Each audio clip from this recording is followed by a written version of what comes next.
I never expected my sister Melissa to publicly call me a loser in front of our entire extended family. But I definitely didn't expect her fiancé to recognize me as the CEO of the company that was about to change their lives forever. Sometimes, the most devastating moments become the most powerful ones, and what happened next at our family reunion didn't just shock everyone present, it completely transformed the dynamics of our family in ways none of us could have imagined. Before we jump back in, tell us where you're tuning in from, and if this story touches you, make sure you're subscribed, because tomorrow I've saved something extra special for you. The invitation to the annual Chen family reunion arrived on Chisiawai, a Thursday afternoon, sliding through my mail slot along with the usual stack of business correspondence that followed me everywhere.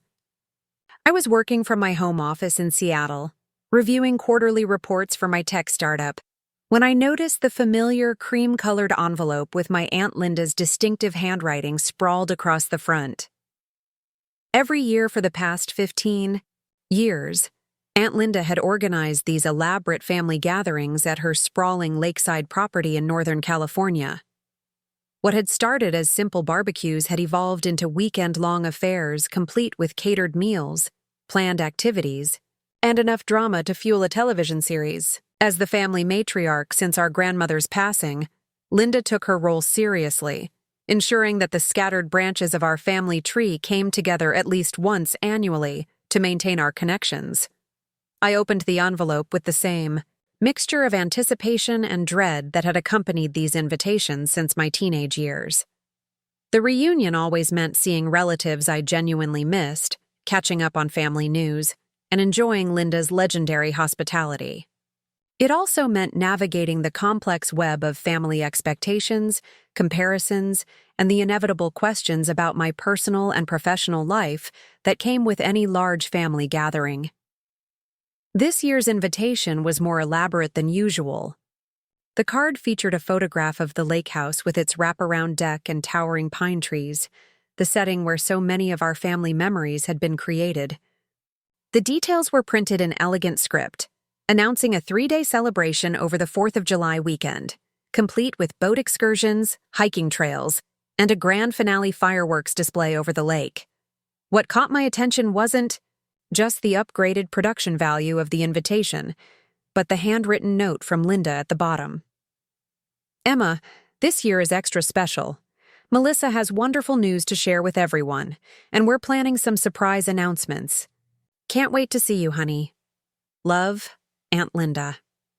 I set the invitation on my desk and leaned back in my chair, processing the implications of that message. Melissa, my younger sister, had been dating her boyfriend Trevor for nearly 2 years, and family speculation about an engagement had been building for months. If this reunion was the stage for their announcement, it would certainly explain Linda's elevated excitement and the enhanced festivities she had planned. My relationship with Melissa had always been complicated, shaped by the 5-year age gap between us and fundamentally different approaches to life. Where I had always been driven, ambitious, and somewhat serious-minded, Melissa embodied a more social, spontaneous energy that drew people to her effortlessly. During our childhood, these differences had complemented each other well enough, but as we entered adulthood, they had created subtle tensions that neither of us quite knew how to address. The complications weren't helped by our parents' well-intentioned but often misguided attempts to encourage healthy competition between us. Mom had a habit of comparing our achievements in ways that she probably thought were motivating, but often felt more like scorekeeping. Melissa's social successes, her popularity in school, her ease with relationships, these were frequently highlighted alongside gentle suggestions that I might benefit from being more like her in certain ways. Conversely, my academic achievements and later professional accomplishments were sometimes used as examples for Melissa to follow, creating a dynamic where neither of us could simply be ourselves without feeling the weight of unspoken comparisons. It wasn't malicious, but it had created an undercurrent of competition that had persisted well into our adult lives. The tech startup I had founded 3 years earlier had been consuming most of my time and energy lately. What had started as A small software development company focused on creating productivity tools for remote teams had grown beyond my wildest expectations.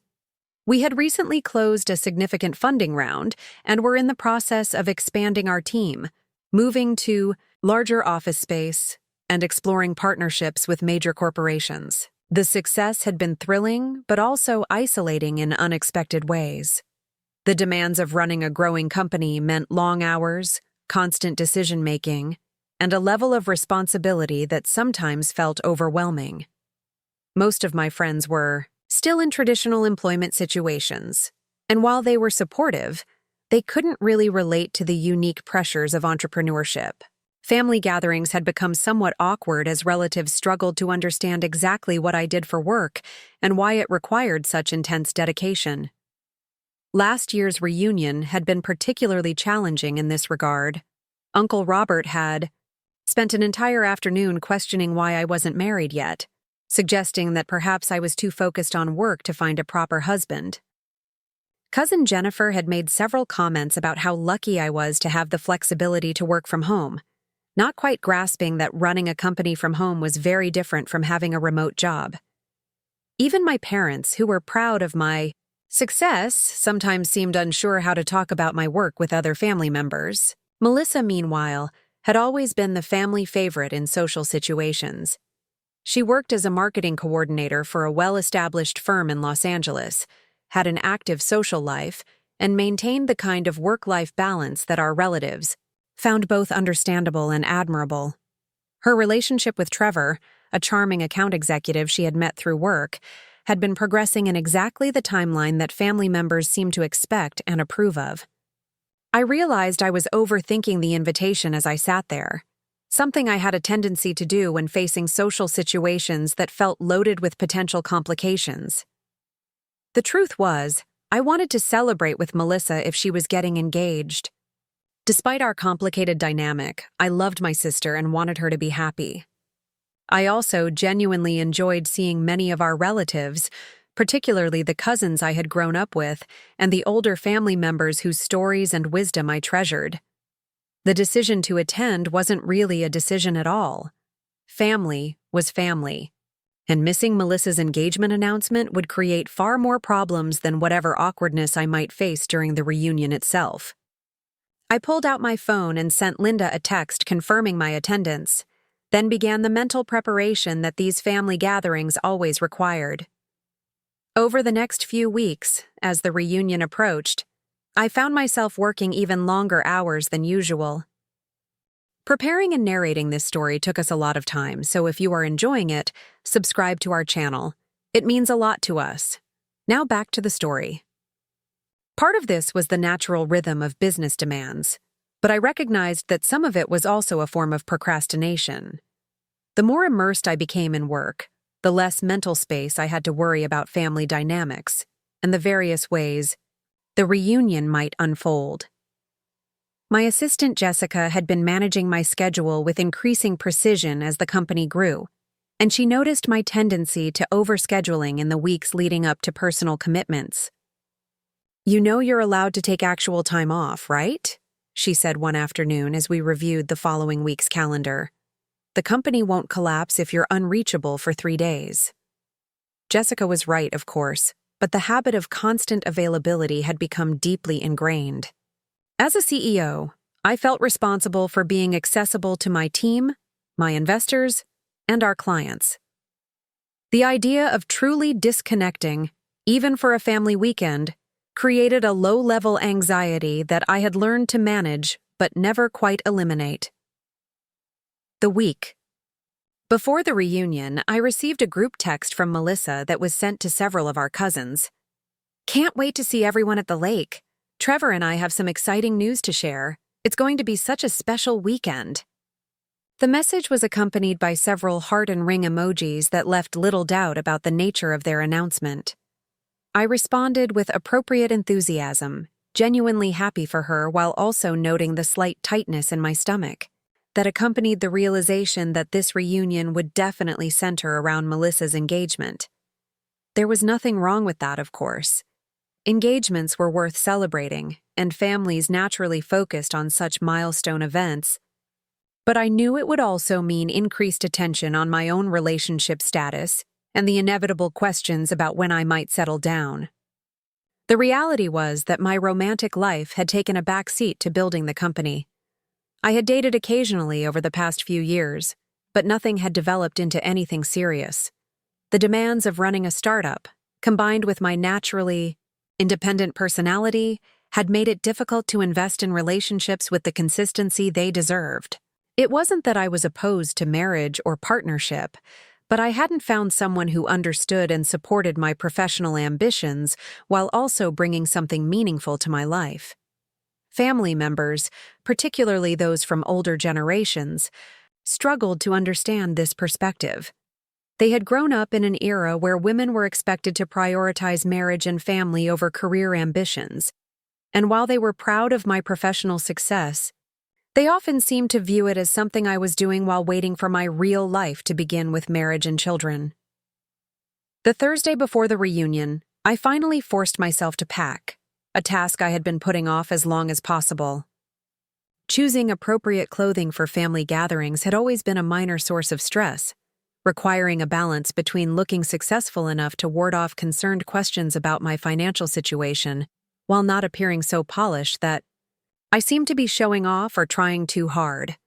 I settled on a combination of casual but well-made pieces that would work for the various activities Linda had planned. A few sundresses for the daytime events, nice jeans and blouses for the more casual moments, and one dressier outfit for the final evening celebration. I also packed my laptop and phone charger, knowing that despite my best intentions to disconnect, I would probably need to handle some business issues during the weekend. The drive from Seattle to Linda's lake house took about 6 hours, winding through mountain passes and eventually descending into the pine-studded landscape of Northern California. I had made this journey so many times that it felt automatic, but this year I found myself using the time to mentally prepare for the various conversations and interactions that awaited me. I practiced responses to the questions I knew would come. Yes, business was going well. No, I wasn't seeing anyone seriously at the moment. Yes, I was happy living in Seattle. No, I didn't have specific plans for marriage or children yet. The rehearsal felt silly, but it helped me feel more prepared for the repetitive nature of family catch-up conversations. As I turned onto the gravel road leading to Linda's property, I could see several cars already parked in the circular driveway. The lake house sat on a gentle slope overlooking the water, with its characteristic wraparound deck and the dock where we had spent countless summer afternoons during our childhood. Smoke was already rising from the outdoor fire pit, and I could hear the sound of voices and laughter drifting from the backyard. Linda emerged from the front door before I had finished parking, her arms open wide in the welcoming gesture that had made her the heart of our family for as long as I could remember. At 62, she maintained the energetic presence that had always made her the favorite aunt among all the cousins. Her graying hair was pulled back in a practical ponytail, and she wore the kind of comfortable but stylish outfit that seemed effortless, but probably required considerable thought. "Emma, you look wonderful, honey," she said, enveloping me in the kind of hug that immediately made the drive and the anticipatory anxiety feel worthwhile. "How was the traffic? You must be exhausted. Come on, let's get you settled and then you can join everyone out back." As we walked toward the house, Linda filled me in on who had already arrived and the plans for the evening. Most of our cousins were there, along with Uncle Robert and Aunt Diane, and my parents had driven up from Sacramento that morning. Melissa and Trevor were expected within the hour, having driven up from Los Angeles together. "I have to tell you," Linda said as we reached the front porch, "Melissa is practically glowing with excitement. Whatever news she's planning to share, it's obviously making her incredibly happy. Trevor seems like such a nice young man, doesn't he? Very polite, always asking if he can help with anything." I nodded in agreement, though I realized I had only met Trevor a handful of times at family functions. He seemed pleasant enough, if somewhat conventional in his outlook and interests. He worked in advertising, enjoyed golf and craft beer, and had the kind of easy social manner that made him immediately likable at family gatherings. Melissa clearly adored him, and that was what mattered most. The interior of Linda's house felt like a museum of family memories, with photographs covering nearly every available surface and childhood artwork from various cousins still displayed on the refrigerator, despite most of us now being in our 20s and 30s. The familiar smell of Linda's cooking already filled the air, that distinctive combination of herbs and garlic that had accompanied every family gathering for as long as I could remember. My assigned bedroom was the same one I had occupied for years, a cozy space under the eaves with a window overlooking the lake. I had barely finished unpacking when I heard car doors slamming in the driveway, followed by Melissa's distinctive laugh echoing from the front of the house.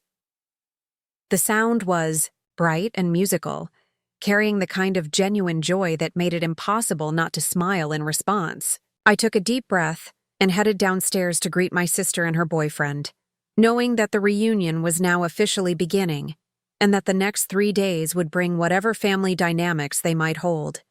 The afternoon sun was streaming through the kitchen windows as I reached the bottom of the stairs, and I could hear the excited voices of family members welcoming the final arrivals. Melissa appeared in the kitchen doorway looking radiant in a way that confirmed Linda's suspicions about the nature of her announcement. Her dark hair was styled in loose waves, and she wore a flowing summer dress that somehow managed to look both casual and special. Trevor stood beside her with his arm around her waist, his broad smile suggesting he was equally excited about whatever news they were planning to share. "Emma!" Melissa exclaimed, immediately crossing the kitchen to give me a hug that felt more enthusiastic than our usual greetings. "I'm so glad you could make it. I was worried you might be too busy with work stuff to come up this weekend." The comment stung slightly, though I was fairly certain it wasn't meant to be critical.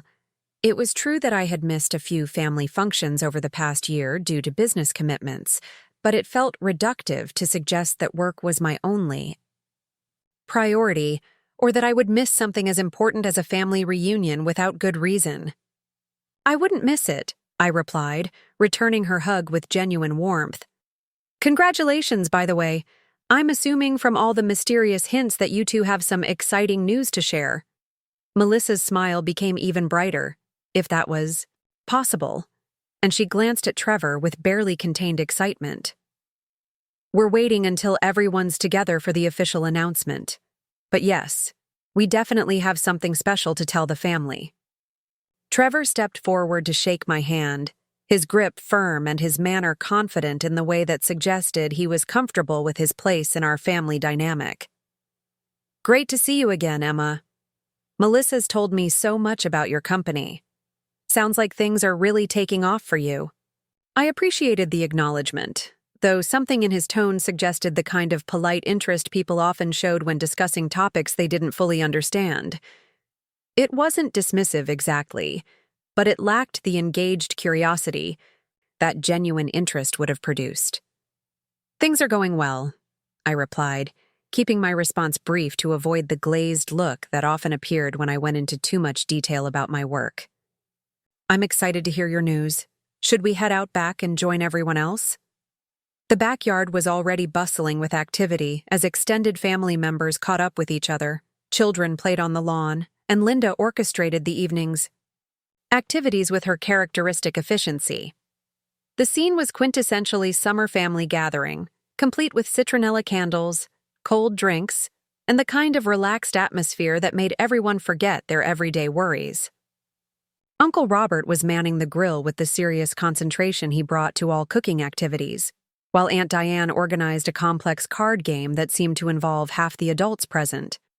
My parents were sitting on the deck with some of the older relatives, engaged in what appeared to be an animated discussion about local politics. The various children, ranging from toddlers to teenagers, had formed their own entertainment committees based on age and interest. As we joined the group, I was struck by how easily Melissa and Trevor integrated into the various conversations and activities. They moved through the crowd with the kind of social grace that made everyone feel included and valued, contributing to discussions, showing interest in other people's news, and generally radiating the kind of positive energy that elevated the entire gathering. I found myself gravitating toward my cousin Sarah, who was roughly my age and had always been one of my closest family relationships. Sarah worked as a nurse in Portland and had recently gotten married to her longtime partner, Alex. She had a calm, thoughtful manner that made her easy to talk to, and she was one of the few family members who seemed to genuinely understand and appreciate my career ambitions. "How's the startup life treating you?" Sarah asked as we found a quiet corner of the deck where we could catch up without shouting over the general conversation. "Last I heard, you were expanding pretty rapidly." I appreciated the opportunity to share some of the professional developments that had been consuming my thoughts lately. Sarah listened with genuine interest as I described the recent funding round, the challenges of scaling our team, and the exciting partnerships we were exploring. She asked thoughtful questions that demonstrated she understood both the opportunities and the pressures involved in running a growing company. "It sounds incredibly demanding, but also really fulfilling," she observed. "You seem happy with how things are developing, even if it's stressful." "I am," I admitted. "Some days I can't quite believe this is actually my life, you know? 3 years ago, this was just an idea I was working on in my spare time, and now we have employees and investors and real responsibility for other people's livelihoods." Our conversation was interrupted by Linda calling everyone to gather around the fire pit for what she announced would be a special evening of sharing family news and updates. This was clearly the moment Melissa and Trevor had been waiting for, and I could see the excited anticipation in their faces as everyone found seats around the flickering flames. The tradition of sharing updates around the fire pit had been part of these reunions for years, giving family members an opportunity to announce major life changes, celebrate achievements, or simply catch up on developments that others might have missed. Linda always started the sharing, providing updates on her own life and creating a warm, welcoming atmosphere that encouraged others to participate. Tonight, however, she quickly turned the attention to Melissa and Trevor, suggesting they had something special to contribute to the evening's announcements. The entire family focused on the young couple as they stood together near the fire, their faces glowing with happiness and excitement. "Well," Melissa began, her voice carrying across the quiet gathering, "Trevor and I wanted to share some wonderful news with all of you." She paused for effect, clearly savoring the moment and the attention of our entire extended family. "We're engaged." The announcement was met with exactly the kind of enthusiastic response that Melissa had undoubtedly hoped for. Family members erupted in congratulations, applause, and excited questions about wedding plans. Linda immediately began crying happy tears, while my parents beamed with pride and satisfaction. The engagement ring, which Melissa now displayed, prominently caught the firelight and sparkled dramatically as she showed it to the eager crowd. Trevor took over the storytelling, describing an elaborate proposal that had taken place during a weekend trip to Napa Valley. He had arranged for a private dinner at a vineyard, complete with live music and a photographer hidden among the vines to capture the moment. The proposal itself had involved a carefully orchestrated sunset, a speech about their future together, and the presentation of a ring that had clearly required significant financial investment. As I listened to the details and watched the family's delighted reactions, I felt a complex mixture of emotions. I was genuinely happy for Melissa and Trevor, who were obviously deeply in love and excited about their future together. Their joy was infectious, and it was wonderful to see our family coming together to celebrate such a positive milestone. At the same time, I couldn't ignore the subtle shift in atmosphere that accompanied their announcement. This was clearly the main event of the reunion, the news that everyone had been anticipating and that would dominate conversations for the rest of the weekend. It also meant increased focus on relationships, marriage, and the kind of traditional life timeline that our family had always valued and expected. The evening continued with detailed discussions about wedding plans, venue options, and timeline considerations. Melissa and Trevor had already begun preliminary planning and had set a date for the following spring. They described their vision for an outdoor ceremony, probably somewhere in wine country, with a reception that would accommodate our large extended family, along with their numerous friends and professional colleagues. As the conversation flowed around wedding details, I found myself becoming more of an observer than a participant. The topics being discussed were outside my immediate experience, and while I could contribute general enthusiasm and support, I didn't have the kind of detailed opinions about flowers, venues, or catering that seemed to emerge naturally from other family members. Uncle Robert, who had appointed himself the family's financial advisor despite having no professional qualifications in that area, began offering unsolicited advice about wedding budgets and the importance of starting marriage with sound fiscal planning. Aunt Diane immediately countered with elaborate stories about various family weddings she had attended, complete with detailed critiques of the ceremonies, receptions, and overall execution. The conversation gradually expanded beyond wedding specifics to broader discussions about relationships, marriage, and family planning. This was familiar territory for our family gatherings, the kind of gentle but persistent focus on personal relationships that made these events both comforting and occasionally uncomfortable for those of us whose lives didn't follow traditional timelines. "What about you, Emma?" my mother asked during a lull in the wedding planning discussion. "Any romantic prospects we should know about? You're certainly not getting any younger, and it would be wonderful to have more good news to celebrate." The question was delivered with loving concern rather than criticism, but it landed with the weight of expectation that always accompanied such inquiries. The entire family's attention shifted to me, creating the kind of spotlight moment that I had been dreading since receiving the reunion invitation. "Not at the moment," I replied, trying to keep my tone light and deflect attention back to the engaged couple. "I've been pretty focused on growing the company lately. Besides, tonight is about celebrating Melissa and Trevor's exciting news." My attempted redirect was unsuccessful. Uncle Robert immediately launched into a lecture about the importance of work-life balance and the dangers of letting career ambitions overshadow personal relationships. He drew comparisons to successful men he knew who had managed to build both professional and personal lives simultaneously, missing the inherent gender bias in his assumptions about what I should be prioritizing. "The thing is," Robert continued, warming to his theme, "companies come and go, but family is forever. You don't want to wake up at 40 and realize you've missed your chance at happiness because you were too busy with spreadsheets and meetings." The implied criticism stung more than I wanted to admit. Robert's comment suggested that my professional success was somehow incompatible with personal fulfillment, that I was making a fundamental error in prioritizing my career during my 20s and early 30s.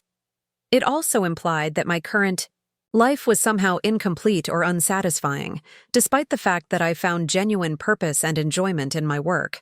"I think Emma's doing amazingly well," Sarah interjected, clearly sensing my discomfort with the direction of the conversation. Building a successful company from scratch takes incredible dedication and skill. Not everyone can do what she's done. I appreciated Sarah's support, but her defense only seemed to fuel Robert's conviction that he needed to save me from my misguided priorities. He launched into an extended monologue about a colleague's daughter who had been just like Emma until she met the right man and realized what was really important in life. Melissa, perhaps sensing that the conversation was becoming uncomfortable, attempted to steer things back toward wedding planning. "We're hoping to have the ceremony next spring, maybe April or May when the weather's perfect for an outdoor wedding. We're thinking somewhere in Sonoma County, probably at one of the smaller wineries." The redirect was partially successful, but the underlying current of conversation about relationships and life priorities continued to flow beneath the surface. I found myself increasingly quiet as the evening progressed, not out of sullenness, but simply because the topics being discussed didn't naturally include my perspective or experience. As the fire began to die down and people started discussing plans for the following day, I excused myself to help Linda clean up from dinner. The kitchen provided a welcome refuge from the intensity of group conversation, and Linda's company was always soothing during family gatherings. You're being awfully quiet tonight, Linda observed as we loaded the dishwasher together. Everything okay? I hope Robert wasn't too obnoxious with his unsolicited life advice. I smiled at her perceptive comment. Linda had always been skilled at reading the emotional undercurrents of family gatherings and providing gentle support when needed. I'm fine, just tired from the drive. And happy for Melissa, of course. They seem really excited about everything. They do, Linda agreed. But that doesn't mean everyone else has to have their life figured out according to the same timeline. You know that, right? There's no universal schedule for when things are supposed to happen. Her words were exactly what I needed to hear, delivered with the kind of unconditional support that made Linda such a treasured family member. We finished cleaning up in comfortable silence, and I headed upstairs feeling somewhat restored and ready for whatever the next day might bring. From my bedroom window, I could see the last few family members still gathered around the dying fire, their voices carrying softly across the water. The scene was peaceful and beautiful, a reminder of why these family reunions remained important, despite their occasional challenges. Tomorrow would bring new activities, new conversations, and hopefully a chance to find my place in the celebration without feeling like I was being evaluated for my life choices. As I prepared for bed, I reflected on the evening and the complex emotions it had generated. Melissa's engagement was genuinely wonderful news that deserved celebration. The family's excitement and support for the young couple was touching and demonstrated the kind of love and connection that made our large, scattered family special. At the same time, the evening had highlighted the subtle pressures and expectations that came with family gatherings, particularly around relationship status and life direction.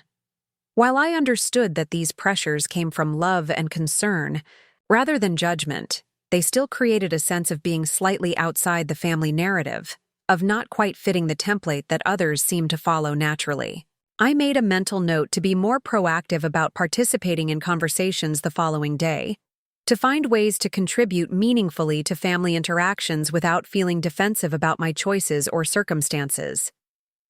The reunion was about celebrating our connections as a family, and I was determined to focus on that positive aspect, rather than getting caught up in feelings of difference or displacement. The sound of the lake lapping against the shore provided a soothing soundtrack, as I finally drifted off to sleep, tired from the long day but cautiously optimistic about the weekend ahead. Tomorrow would bring new opportunities for connection, celebration, and hopefully a chance to find my place in Melissa's engagement celebration while staying true to my own path and priorities. The next morning dawned bright and crisp, with the kind of perfect summer weather that made Linda's lake house feel like a postcard come to life. I woke early, a habit formed from years of managing a business across multiple time zones, and decided to take advantage of the quiet morning hours before the rest of the family stirred. The house was peaceful, with only the soft sounds of coffee brewing in the automatic maker Linda had set the night before. I slipped out onto the deck with my laptop and a steaming mug, intending to catch up on a few urgent emails before the day's festivities began. The lake stretched out before me like a mirror, reflecting the pine trees and the gradually lightening sky. This early morning routine had become my compromise at family gatherings, allowing me to stay connected to work responsibilities while still being present for family time. The first email in my inbox was from Marcus, my head of product development, updating me on a client presentation scheduled for the following week. We had been working for months to secure a partnership with a major corporation, and the final presentation would determine whether our startup landed the kind of contract that could transform our trajectory entirely. The stakes were higher than anything we had pursued before, and every detail mattered. As I responded to Marcus and reviewed the presentation materials he had attached, I found myself completely absorbed in the familiar rhythm of problem-solving and strategic planning. This was where I felt most confident and capable, navigating complex business challenges and building something meaningful from the ground up. The contrast with last night's social dynamics was stark and somewhat comforting. "You're up early," The voice behind me belonged to my father, who had apparently had the same idea about enjoying the quiet morning hours. Dad had always been an early riser, and some of my fondest childhood memories involved these peaceful moments before the rest of the world woke up. "Old habits," I replied, closing the laptop to give him my full attention. "The time difference with some of our clients means I'm often dealing with business issues at odd hours anyway." Dad settled into the chair beside me, cradling his own coffee mug and looking out over the water with the satisfied expression of someone truly relaxed. At 58, he had the kind of quiet contentment that came from building a stable life. As a high school principal, work that he found meaningful even if it had never made him wealthy. "Must be exciting having your own company take off like this," he said. "Your mother and I were just talking last night about how proud we are of what you've accomplished. It's not easy to build something from nothing." The support meant more than I could easily express, particularly after the previous evening's conversation about life priorities and missed opportunities. Dad had always been encouraging about my ambitions, even when other family members seemed puzzled by my choices or concerned about my timeline. It's been incredible, honestly. Sometimes I still can't quite believe it's real. 3 years ago, I was working for someone else and dreaming about maybe starting my own business someday. Now we have 12 employees and clients across 4 countries. Dad nodded thoughtfully, the kind of careful consideration he brought to important conversations. "What's next for you?" I imagine success like this opens up all kinds of new possibilities. The question was one I had been wrestling with lately as the company grew beyond my initial vision and expectations. Success had indeed created new opportunities, but it had also brought responsibilities and pressures that I was still learning to navigate. The decisions I made now would affect not just my own future, but the livelihoods of my employees and the expectations of our investors. "We're exploring some major partnerships that could really accelerate our growth," I explained. "There's one in particular that would be transformative for us, but it would also mean a whole new level of complexity and commitment. Sometimes I wonder if I'm ready for how big this could become." "Sounds like you're exactly where you're supposed to be," Dad said with the quiet confidence that had always made him a trusted advisor. "You've got good instincts, Emma. Trust them." Our conversation was interrupted by the sound of movement inside the house as other family members began to wake up and start their day. Linda appeared on the deck wearing a colorful robe and carrying the kind of elaborate breakfast preparation list that had made her family gatherings legendary for their attention to detail. "Good morning, early birds," she said cheerfully. "I hope you're both ready for a big day. We've got the boat excursion this morning, lunch on the dock, and then this afternoon Melissa wants to show everyone her wedding planning materials. She's put together quite a presentation." I felt a small tightening in my stomach at the mention of more wedding-focused activities. While I was genuinely happy for Melissa, the prospect of spending the entire day discussing venue options, floral arrangements, and catering choices felt somewhat overwhelming. It wasn't that I found weddings uninteresting, but the level of detailed planning and decision-making involved seemed to generate the kind of enthusiasm in others that I struggled to match. "That sounds wonderful," Dad replied with genuine warmth. "It's not often we get to be this involved in wedding planning. Your mother's already talking about what she wants to wear to the ceremony." As if summoned by the mention of her name, Mom appeared on the deck carrying her own coffee and wearing the kind of carefully coordinated casual outfit that suggested considerable thought had gone into appearing effortlessly put together. She immediately launched into an animated discussion with Linda about the day's schedule, meal planning, and various logistics that needed to be managed. The conversation quickly expanded to include Melissa's wedding timeline, guest list considerations, and the complex family dynamics that would need to be navigated in seating arrangements and invitation lists. It was the kind of detailed planning discussion that demonstrated how seriously our family took celebratory events and how much effort went into making them memorable for everyone involved. I found myself listening more than participating, not out of disinterest, but because the topics being discussed required knowledge and opinions I simply didn't possess. Questions about appropriate venues for spring weddings, the merits of various catering styles, and the logistics of accommodating out-of-town guests were outside my experience and expertise. "What do you think, Emma?" Mom asked suddenly, turning to include me in the conversation. "You've attended some lovely corporate events. Any thoughts on what makes a reception really special?" The question was well-intentioned, an attempt to find a way for me to contribute to the discussion based on my professional experience. However, it also highlighted the subtle way my life was often viewed through the lens of how it might relate to more traditional experiences like wedding planning. Corporate events and wedding receptions were certainly similar in some logistical aspects, but the comparison felt somewhat forced. "I think the most important thing is creating an atmosphere where people feel comfortable and included," I replied, trying to offer something useful while staying general enough to avoid getting into specifics I wasn't qualified to discuss. "The best events I've attended are the ones where you can tell the hosts put thought into making sure everyone had a good time." The answer seemed to satisfy Mom, who nodded approvingly before the conversation moved on to other aspects of wedding planning. I excused myself to get dressed and prepare for the day's activities, grateful for a few minutes alone to mentally adjust to another day of celebration and family interaction. By the time I returned to the main living area, most of the family had assembled for Linda's elaborate breakfast spread. The dining room table groaned under the weight of fresh fruit, pastries, coffee cake, and various egg dishes that had obviously required hours of preparation. Linda took visible pride in these breakfast productions, and the family had learned to arrive hungry and appreciative. Melissa and Trevor appeared looking refreshed and happy, with the kind of glowing contentment that engaged couples often radiated.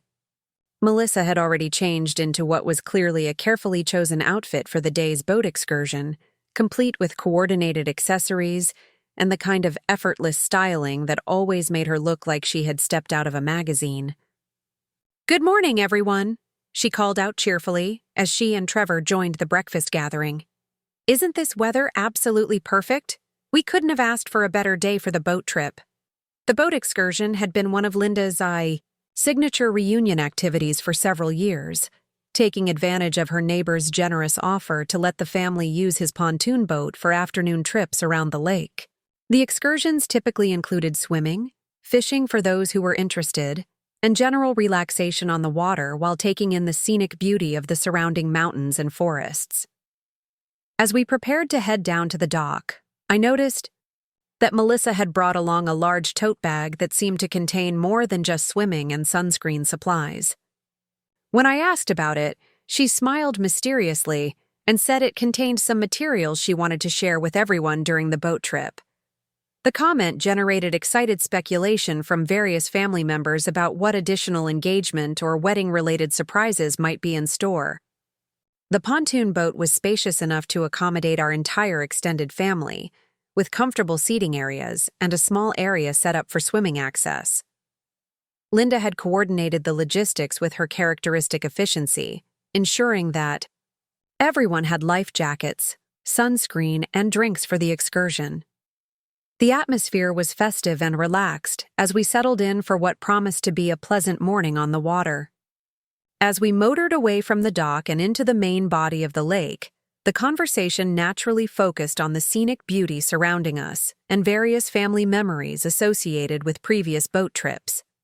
Uncle Robert immediately appointed himself navigator and tour guide, pointing out landmarks and sharing stories about the area's history with anyone who would listen. The children in the group were particularly excited about the swimming opportunities, and within minutes of reaching a suitable spot, several of them had jumped into the clear, cool water with the kind of fearless enthusiasm that made adults nostalgic for simpler times.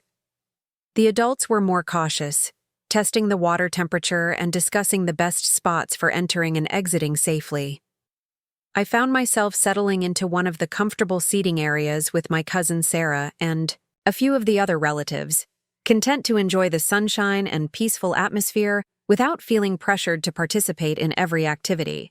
The boat provided enough space for people to find their own comfort levels, whether that meant active swimming, fishing, or simply relaxing in the shade. "This is exactly what I needed," Sarah said, settling back with her sunglasses on and a cold drink in her hand. "Alex and I have been working so many extra shifts lately, we haven't had a proper day off in weeks. Sometimes you forget how important it is to just stop and breathe." I could relate to that sentiment more than I cared to admit. The demands of running a growing business meant that true downtime was rare, and even when I managed to take breaks, my mind often continued processing work-related challenges and opportunities. Being on the water with no immediate access to email or phone calls was forcing a kind of disconnection that I hadn't realized I needed.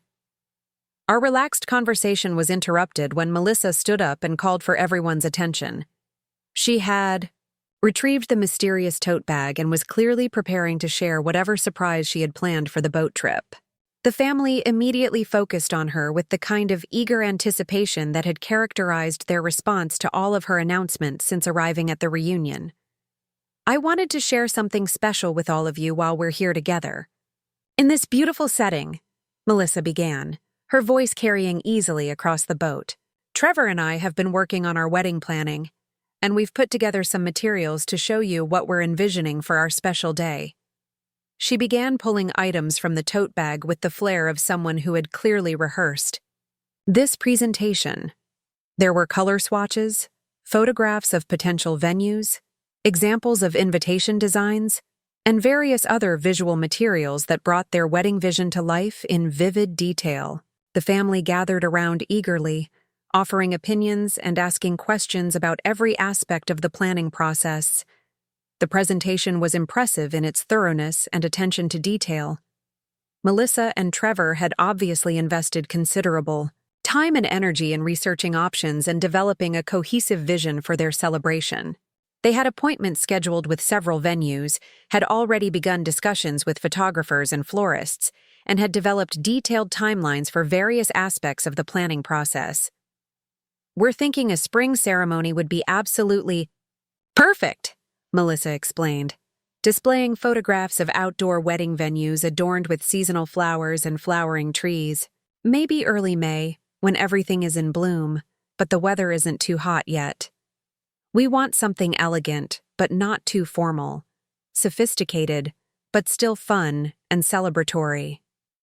The family members offered enthusiastic support and suggestions, sharing their own wedding experiences and offering to help with various aspects of the planning process. Linda immediately volunteered to coordinate family travel and accommodation arrangements, while my parents offered to contribute to specific aspects of the celebration as their gift to the couple. Uncle Robert, predictably, began offering financial advice about wedding budgets and the importance of starting marriage with sound fiscal planning. His suggestions were well-intentioned, but somewhat overwhelming in their scope and detail, covering everything from insurance considerations to long-term saving strategies that should be implemented before the wedding expenses were incurred. As the presentation continued and the discussion expanded to cover increasingly specific details about flowers, music, catering, and photography, I found myself feeling more and more like an observer rather than a participant. The enthusiasm and expertise that other family members brought to these discussions highlighted my own lack of experience and opinions about wedding planning. It wasn't that I was uninterested in Melissa's happiness or unwilling to support her celebration. Rather, the level of detailed planning and decision-making involved in wedding preparation felt foreign to my experience and somewhat overwhelming in its complexity. The questions being discussed required knowledge about traditions, preferences, and priorities that I simply didn't possess. "What do you think about the color scheme, Emma?" Melissa asked suddenly, turning to me with an expectant expression. "Do you like the combination of dusty rose and sage green? I thought it would be romantic but not too feminine, elegant but still natural-looking." The question was clearly an attempt to include me in the discussion, and I appreciated Melissa's effort to engage everyone in the planning process. However, I found myself struggling to generate the kind of detailed opinion that seemed to come naturally to other family members. Color schemes for weddings were simply not something I had ever given much thought to, and I wasn't sure what criteria I should use to evaluate the options. "It sounds lovely," I replied, trying to sound more enthusiastic than I felt. "The colors you've chosen seem like they would work well for a spring outdoor ceremony." My response was adequate, but clearly less detailed and engaged than what Melissa had been hoping for. She nodded politely, but quickly turned to other family members who immediately launched into animated discussions about the psychological impact of different color combinations, seasonal appropriateness, and coordination with venue aesthetics. The conversation continued in this vein for nearly an hour, with Melissa and Trevor sharing increasingly specific details about their wedding vision and family members offering suggestions, opinions, and offers of assistance. The level of engagement and enthusiasm was touching and demonstrated the genuine love and support that our family provided for major life events. At the same time, I couldn't shake the feeling that my own contributions to the discussion were superficial and inadequate compared to the expertise and passion that others brought to wedding planning. It wasn't that I didn't care about Melissa's happiness, but rather that the topics being discussed felt outside my natural interests and experience. "You know what would be really helpful?" Mom said during a brief lull in the planning discussion. "It would be wonderful if Emma could use her business connections to help with vendor recommendations. You must know event planners and caterers through your corporate work, right, honey?" The suggestion was well-intentioned. Another attempt to find a way for me to contribute meaningfully to Melissa's wedding planning based on my professional experience. However, it also represented a fundamental misunderstanding of how my business operated and what kinds of connections I had developed through my work. My startup focused on software development and productivity tools for remote teams. While we occasionally hosted client meetings and company events, these were typically small, professional gatherings that bore little resemblance to wedding celebrations. The vendors and service providers I worked with were focused on technology, office catering, and corporate communications rather than the kind of elegant, romantic celebration that Melissa was planning. "I'm not sure my contacts would be the right fit for what you're looking for," I replied carefully. "Most of the event planning I've been involved with has been pretty different from wedding celebrations, but I'd be happy to help research options or contribute in other ways." The response seemed to satisfy Mom, but I noticed a slight shift in the atmosphere that suggested my inability to provide specific assistance had been noted and perhaps found disappointing. It was a familiar dynamic from family gatherings, the subtle expectation that professional success should translate into expertise and connections that could benefit family celebrations and activities. As the boat trip continued, and the wedding planning discussion gradually wound down, I found myself retreating into the observer role that had become familiar during family gatherings. I contributed when directly asked, offered general support and enthusiasm, but mostly listened as others engaged in the kind of detailed, passionate discussions that seemed to come naturally when planning major celebrations. The remainder of the boat excursion was pleasant and relaxing, with the family enjoying the beautiful weather and scenic surroundings. The children continued their swimming adventures. Some of the adults tried their hand at fishing, and everyone appreciated the peaceful break from everyday responsibilities and concerns. When we returned to the dock in the early afternoon, Linda announced that lunch would be served on the deck, followed by what she described as an informal afternoon of relaxation and continued wedding planning discussions. The schedule was loose enough to accommodate different energy levels and interests, but clearly structured around Melissa's engagement celebration and the family's enthusiasm for contributing to her happiness.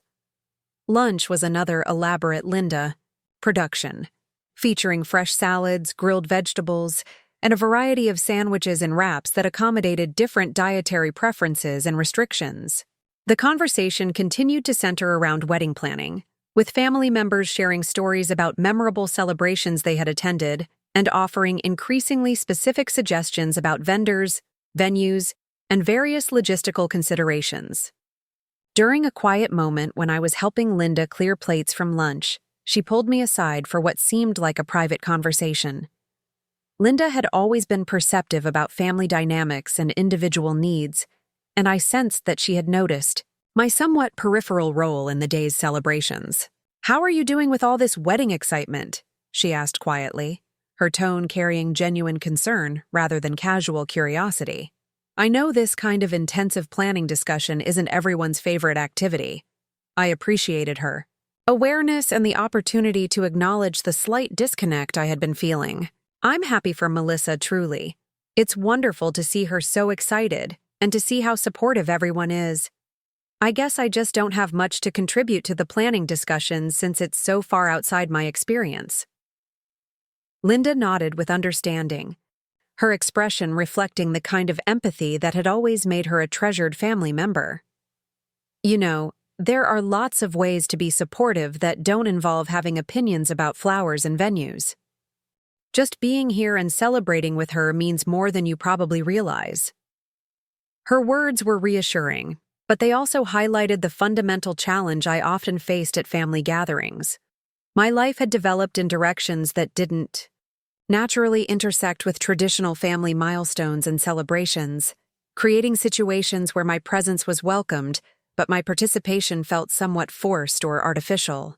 The afternoon proceeded with the relaxed pace that Linda had promised, but the conversation remained heavily focused on wedding planning as Melissa continued to share materials and seek input from various family members. She had clearly put enormous effort into preparing for this presentation, and the family's engagement with her planning process was both touching and somewhat exhausting in its intensity. As the day wore on, I found myself looking forward to the evening and the possibility of conversations that might range beyond wedding logistics and romantic relationships. The family gathering was about more than just Melissa's engagement, and I hoped the evening might provide opportunities to catch up on other aspects of everyone's lives and experiences. However, as dinner time approached and the family began discussing plans for the evening, it became clear that the wedding theme would continue to dominate the reunion's activities. Linda announced that she had prepared a special engagement celebration dinner, complete with champagne toasts and what she hinted would be additional surprises related to Melissa and Trevor's future together. The prospect of another wedding-focused evening created a familiar knot of anxiety in my stomach.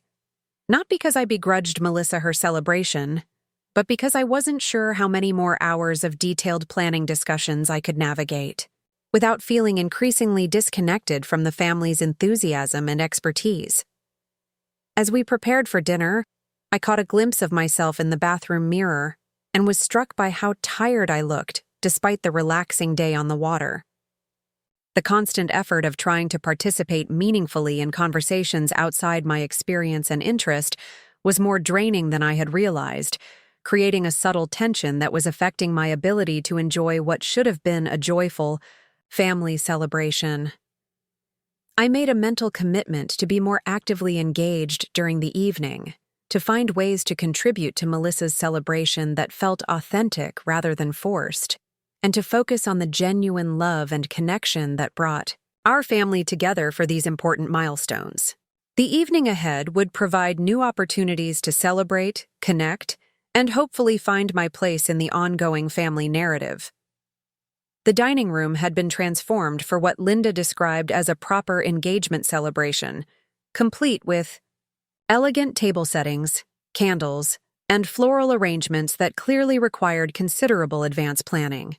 The attention to detail was impressive and touching, demonstrating the care and effort that Linda always invested in making family celebrations memorable and special. As we gathered around the beautifully appointed table, the atmosphere was festive and warm, filled with the kind of anticipatory energy that accompanied special family occasions.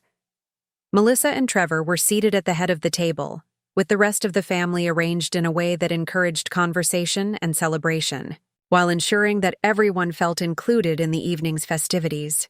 Linda had prepared what was clearly her most ambitious meal of the reunion, featuring multiple courses and wine pairings that elevated the dinner beyond typical family gathering fare. The first course alone involved 3 different preparations that must have required hours of advance work, and the presentation was restaurant quality in its attention to detail and visual appeal. Before we begin this wonderful meal, Linda announced, raising her wine glass in preparation for what was clearly a planned toast, I want to say how grateful I am to have our entire family together to celebrate Melissa and Trevor's engagement. These moments when we can all be in the same place at the same time are precious, and having such wonderful news to celebrate makes this reunion extra special. The family raised their glasses in enthusiastic response, and Linda continued with a heartfelt speech about the importance of love, commitment, and family support during major life transitions. Her words were genuine and moving, reflecting the deep affection she felt for all of her relatives and her particular joy in seeing Melissa embark on this new chapter of her life. The dinner conversation flowed naturally between wedding planning, updates, family news, and general catching up on everyone's lives and activities. The atmosphere was relaxed and celebratory, with the kind of easy interaction that demonstrated how comfortable our family had become with each other over years of regular gatherings and shared experiences. However, as the evening progressed, I began to notice a subtle shift in the conversation that created increasing discomfort. The discussion gradually moved beyond wedding planning to broader topics about relationships, marriage, family planning, and life timelines. While these conversations were natural given the engagement celebration, they also created implicit pressure on other family members to discuss their own romantic situations and future plans. So, Trevor, Uncle Robert said during the main course, have you and Melissa discussed timeline for children? It's never too early to start thinking about family planning, especially when you're both established in your careers. The question was delivered with the kind of casual authority that Robert brought to most personal advice, but it clearly caught Trevor off guard. He glanced at Melissa before responding with appropriate vagueness about wanting to focus on the wedding first before making longer-term family plans. The response seemed to satisfy Robert, who immediately launched into detailed advice about financial planning for children and the importance of establishing stability before expanding the family. The conversation that followed was predictable but uncomfortable, covering topics like ideal age gaps between siblings, the benefits of having children while grandparents were still young enough to help, and various other aspects of family planning that treated major life decisions as logistics problems to be optimized rather than deeply personal choices. What about you, Emma? Aunt Diane asked suddenly, turning the family's attention toward me with the kind of expectant expression that suggested she had been waiting for an appropriate moment to address my situation. Any thoughts about settling down and starting a family? You're certainly successful enough now to support a family, and you're not getting any younger. The question landed with the weight of expectation and subtle criticism that I had been dreading since the reunion began. The entire family's attention focused on me, creating the kind of spotlight moment that made it impossible to deflect or redirect the conversation without appearing rude or defensive. I'm focused on growing my company right now, I replied, trying to keep my tone neutral and avoid sounding either apologetic or confrontational. It's requiring most of my time and energy at this stage. My response was met with the kind of silence that suggested the family found it inadequate or concerning. Uncle Robert immediately jumped in with his familiar lecture about work-life balance and the dangers of letting career ambitions overshadow personal relationships and family planning. The thing is, Emma, he said with the confidence of someone who believed his perspective was both helpful and necessary. Success in business doesn't mean much if you end up alone at the end of the day. Look at Melissa and Trevor. They've both got good careers, but they're not letting work prevent them from building a real life together. The implicit criticism was clear and stinging. Robert was suggesting that my professional success was somehow less valuable or meaningful than Melissa's more balanced approach to career and relationships. He was also implying that I was making a fundamental error in prioritizing my business over romantic relationships and family planning. I don't think it's fair to say that Emma doesn't have a real life just because she's not married, Sarah interjected, clearly sensing my discomfort with the direction of the conversation. Building a successful company from scratch is an incredible achievement, and not everyone follows the same timeline for personal relationships. I appreciated Sarah's support, but her defense only seemed to fuel Robert's conviction that I needed guidance and intervention. He launched into an extended story about a colleague's daughter who had been exactly like Emma until she realized that career success was meaningless without personal relationships to share it with. "I'm just saying," Robert continued, warming to his theme, "that there's more to life than business meetings and profit margins. Family is what really matters in the end, and Emma's missing out on that by being so focused on work all the time." The criticism was becoming more direct and personal, moving beyond general life advice to specific judgments about my priorities and choices. The family's attention remained focused on our exchange, creating a public forum for discussions that should have been private if they needed to happen at all. "I appreciate everyone's concern," I said, trying to maintain my composure while also setting some boundaries around the conversation. "But I'm happy with my life and the choices I've made. Different people find fulfillment in different ways, and there's no universal timeline for when things are supposed to happen." My attempt to end the discussion was unsuccessful. Instead, it seemed to generate even more concern and advice from various family members who apparently interpreted my satisfaction with my current situation as evidence that I didn't understand what I was missing or what I should be prioritizing. Mom jumped in with her own perspective, delivered with loving concern, but equally problematic in its assumptions. "We just want you to be happy, honey. And while we're proud of your business success, we worry that you're so focused on work that you're not leaving room for other kinds of happiness." The conversation continued in this vein for what felt like hours, but was probably only 20 or 30 minutes. Various family members offered their own opinions about relationships, career priorities, and life balance, with most of the advice centering around the idea that I needed to adjust my focus and make more room for romantic relationships and traditional family planning. Throughout this extended discussion, Melissa remained relatively quiet, occasionally offering gentle defenses of my choices, but clearly uncomfortable with becoming involved in what was essentially a family intervention about my life direction.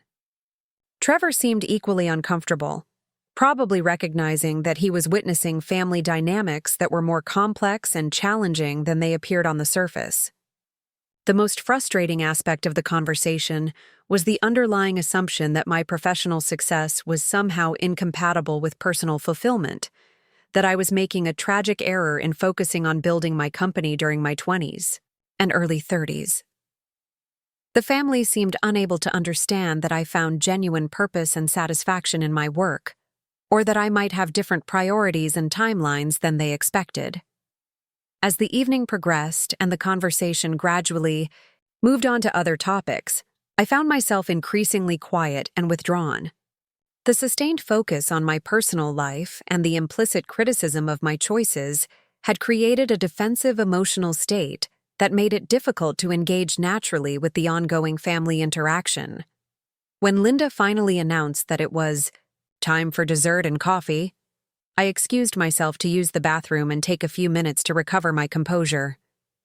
The face looking back at me in the mirror showed the strain of the evening, and I realized that the family celebration that was supposed to be joyful and connecting had become a source of stress and conflict. As I returned to the dining room, I could hear the conversation had shifted back to wedding planning and other lighter topics. The family seemed to have moved on from their intervention about my life choices, but the damage to my emotional equilibrium had been done. I settled back into my seat with a forced smile, determined to get through the rest of the evening without creating additional drama or conflict. The remainder of dinner passed in a blur of polite conversation and diminished engagement on my part. I contributed when directly addressed, offered appropriate enthusiasm for Melissa's wedding plans, and generally tried to fulfill my role as supportive family member without drawing additional attention to myself or my apparent life deficits. When the evening finally concluded and family members began discussing plans for the final day of the reunion, I felt a mixture of relief and disappointment. Relief that the intense focus on my personal life had ended, but disappointment that, What should have been a celebration of family connection had become a source of judgment and criticism about my choices and priorities. As I prepared for bed that night, I reflected on the complex emotions the evening had generated. The family's concern came from love rather than malice, but their inability to understand or accept different approaches to life and success had created a painful dynamic that highlighted fundamental differences in values and priorities. The final day of the reunion would bring new opportunities for connection and celebration, but I wasn't sure how to navigate the remaining family time without feeling defensive about my life or apologetic for my choices. The challenge would be finding a way to celebrate Melissa's happiness while maintaining my own sense of identity and purpose. The final morning of the reunion arrived with ominous gray clouds gathering over the lake, as if the weather itself was reflecting my internal state after the previous evening's uncomfortable conversations. I had slept poorly, replaying the family's intervention about my life choices and struggling with the conflicting emotions of love for my family and frustration with their inability to understand my perspective. Linda had planned a farewell brunch, followed by what she called a family appreciation circle, where everyone would share their favorite memories from the reunion and express gratitude for the time together. The activity sounded harmless enough, but given the recent focus on my personal life and career priorities, I approached the final gathering with considerable apprehension. As I made my way downstairs, I could hear animated conversation coming from the kitchen where several family members were already assembled, helping Linda with brunch preparations. The tone seemed lighter than the previous evening, suggesting that perhaps the family had moved past their concerns about my romantic situation and would focus on more neutral topics for the reunion's conclusion. "Good morning, sleepyhead," Melissa called out cheerfully as I entered the kitchen. She was arranging fresh flowers in a vase, clearly in high spirits despite the threatening weather outside. "We were just talking about how perfect this weekend has been. I can't believe it's already time to head home." The comment was innocent enough, but something in her tone suggested an underlying satisfaction that went beyond simple enjoyment of family time.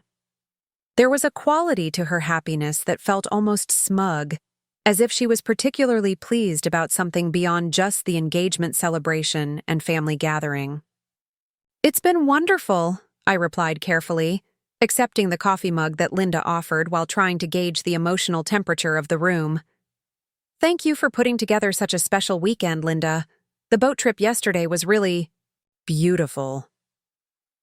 Uncle Robert looked up from the newspaper he was reading at the kitchen island, his expression carrying the self-satisfied air of someone who believed he had provided valuable guidance the night before. "I hope our conversation last night gave you some things to think about, Emma. Sometimes it takes family to help us see what we might be missing in our own lives." The comment immediately reignited the defensive feelings I had been trying to process since the previous evening. Robert's assumption that his unsolicited advice had been helpful rather than intrusive demonstrated a fundamental lack of awareness about boundaries and respect for individual choices. "I appreciate everyone's concern," I said, keeping my voice steady while internally bristling at his presumptuous tone. "But I'm quite satisfied with my life and the direction it's heading." My response seemed to amuse rather than discourage. Robert, who exchanged a knowing look with my father that suggested they had discussed my situation privately and reached some kind of consensus about what I needed to hear. "That's exactly what someone who's missing out would say," he replied with the kind of patronizing chuckle that made my jaw clench involuntarily. "Sometimes we're so busy climbing the ladder that we forget to look around and see what we're stepping over to get there." The metaphor was both insulting and inaccurate, implying that my professional success had come at the expense of meaningful relationships and personal fulfillment. It also suggested that Robert viewed my achievements as somehow less valuable than traditional life milestones like marriage and family planning. Before I could formulate a response that wouldn't escalate the situation into outright conflict, Melissa intervened with what seemed like an attempt to redirect the conversation toward lighter topics. "Speaking of careers," she said with a brightness that felt forced, Trevor and I were just discussing how different our work situations are from yours, Emma. It must be so stressful being responsible for other people's jobs and dealing with all that business pressure. I don't know how you handle it. The comment was ostensibly supportive, but there was something in Melissa's delivery that felt condescending rather than genuinely admiring. She seemed to be highlighting the demanding nature of my work as a negative, rather than acknowledging it as an achievement or something to be proud of. It can be challenging, I admitted, but it's also incredibly rewarding to build something meaningful and see it grow beyond what you originally imagined possible. Melissa nodded with the kind of exaggerated understanding that suggested she was humoring me rather than genuinely engaging with what I was saying. Of course, but don't you ever want something more stable, more predictable? Trevor and I were talking about how nice it must be to have a regular job where you can actually disconnect when you go home. The implication was clear. Melissa was suggesting that my career choice was inherently inferior to more traditional employment, that the demands and uncertainties of entrepreneurship were evidence of poor judgment rather than ambition and courage. Different people find fulfillment in different ways, I replied, echoing my response from the previous evening. I happen to love what I do, even when it's demanding. The conversation was interrupted by Trevor's arrival in the kitchen, carrying his phone and wearing an expression of mild confusion. He had apparently been taking a business call outside, trying to handle some work issue that couldn't wait until after the reunion. Sorry about that, he said, slipping his phone into his pocket. Had to deal with a client situation that came up overnight. You know how it is with these bigger accounts. They expect immediate responses even on weekends. His comment about bigger accounts was delivered with a subtle emphasis that suggested he was highlighting the importance and scale of his professional responsibilities. It felt like a deliberate contrast to my own work, which the family seemed to view as stressful but relatively small scale compared to established corporate positions. What kind of client was it? Uncle Robert asked, clearly interested in Trevor's professional activities in a way that he never seemed to be about my business. Trevor launched into a detailed explanation about his advertising agency's work with a major national brand, describing campaign strategies and budget allocations with the kind of specificity that demonstrated both his expertise and the significant scope of his responsibilities. The family listened with engaged attention, asking follow-up questions and expressing appropriate admiration for his professional accomplishments. The contrast with their reaction to my own career updates was stark and painful. When Trevor discussed his work, it was received as evidence of success and competence.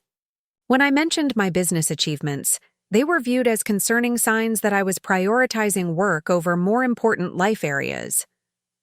That sounds like such important work, Mom said approvingly. It must be wonderful to be part of campaigns that reach so many people and have such broad impact. The comment stung because it highlighted exactly the kind of recognition and respect that my own professional achievements never seemed to generate from family members. Trevor's work was viewed as significant and valuable, while mine was seen as a distraction from more important priorities.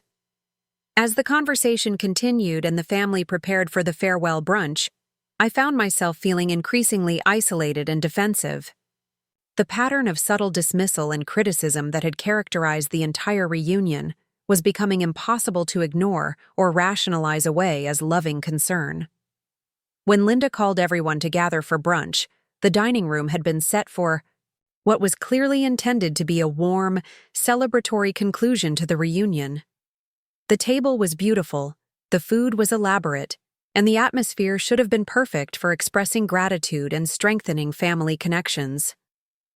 Instead, I found myself sitting through another meal where conversation naturally centered around Melissa and Trevor's future plans, wedding preparations, and the kind of life trajectory that the family understood and approved of. My own presence felt increasingly peripheral, tolerated rather than celebrated. The family appreciation circle that followed brunch was the final straw. As we gathered in the living room and Linda began asking family members to share their favorite reunion memories and express gratitude for each other, the responses naturally focused on Melissa's engagement announcement and the joy of celebrating such wonderful news together.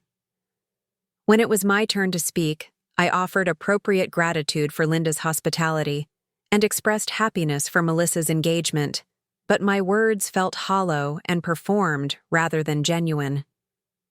The emotional distance I was feeling made it difficult to access the warmth and connection that should have characterized such moments. Then came Melissa's turn to share, and what she said changed everything.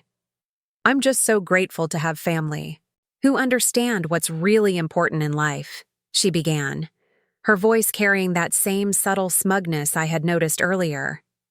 "It's been wonderful to celebrate this milestone with people who know that success isn't just about work and achievements, but about building relationships and creating a real life with someone you love." The implicit criticism was unmistakable. Melissa was using her appreciation speech to highlight what she saw as my misguided priorities, suggesting that my focus on professional success demonstrated a fundamental misunderstanding of what mattered in life. But she wasn't finished. "I mean, some people get so caught up in trying to prove themselves professionally that they forget about the things that actually make life meaningful," she continued, her gaze moving pointedly in my direction.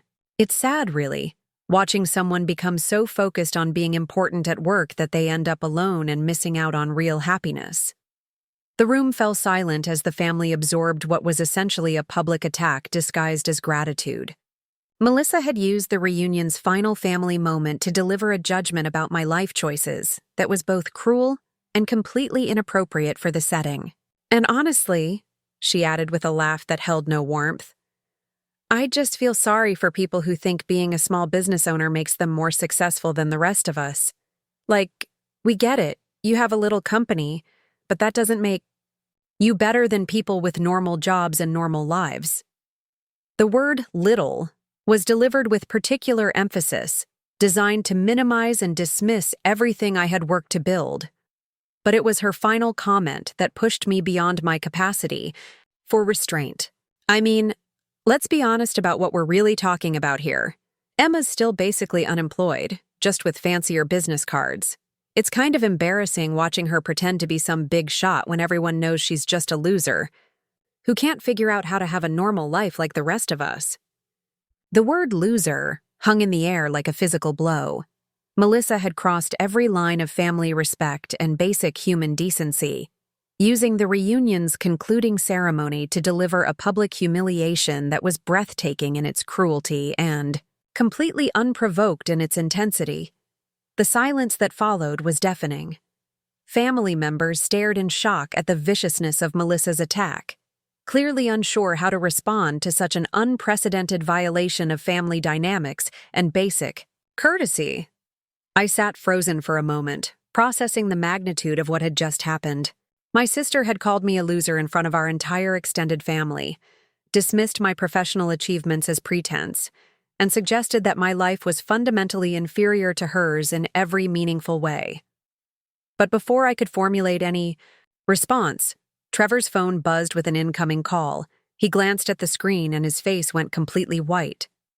"I need to take this," he said, his voice suddenly strained. It's important." He stepped away from the group and answered the call with a formality that suggested business rather than personal conversation. "Good afternoon, Mr. Chen. Thank you for calling me back." The family's attention shifted from the aftermath of Melissa's attack to curiosity about Trevor's obviously important call. But as his conversation continued, it became clear that something significant was happening. "Yes, sir. I understand the timeline is tight," Trevor was saying, his voice carrying across the room. "We're definitely interested in the partnership opportunity, and we've been preparing a comprehensive proposal for your consideration." My blood turned to ice as the pieces began falling into place. Chen was my family name, but it was also the name of my company. Trevor was talking to someone about a partnership opportunity, and the formal tone suggested this was a high-stakes business conversation. Absolutely, Mr. Chen. TechFlow Solutions represents exactly the kind of innovative partner our agency has been looking to work with. Your reputation in the productivity software space is remarkable, and we believe there's tremendous potential for collaboration. TechFlow Solutions. My company. Trevor was talking to someone about a potential partnership with my company, and he had no idea that the CEO he was so eager to impress was sitting 20 feet away, having just been called a loser by his fiancé. The conversation continued for several more minutes, with Trevor discussing campaign strategies, market positioning, and budget allocations for what was clearly the major partnership opportunity that Marcus had been preparing for all week.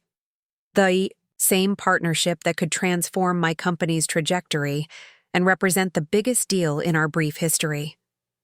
When Trevor finally ended the call and returned to the family gathering, his expression was a mixture of excitement and nervous energy. Sorry about that, everyone. That was a potentially huge opportunity for our agency. We're competing for a partnership with this tech startup that's apparently doing really innovative work in the productivity software space. Melissa immediately perked up with interest. That sounds exciting.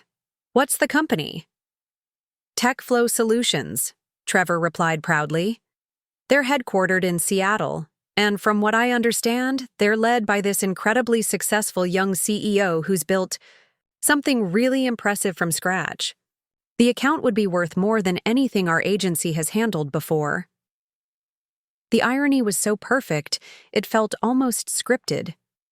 Trevor was gushing about the professional achievements of the same person his fiancé had just finished calling a loser and dismissing as essentially unemployed. The CEO is supposed to be this brilliant entrepreneur, he continued, clearly impressed by what he had learned about my company and leadership. Someone who's managed to scale a startup into a major player in their market segment while maintaining innovation and company culture. It's exactly the kind of visionary leadership that our agency loves working with. I could feel the eyes of family members turning toward me as the implications of Trevor's enthusiasm began to sink in. Uncle Robert's expression in particular showed the dawning recognition that his dismissive attitude toward my career might have been profoundly misguided. But it was Trevor's next comment that delivered the final, devastating blow to Melissa's cruel assessment of my life and achievements. I actually have a dinner meeting scheduled with the CEO next week, he said, consulting his phone calendar.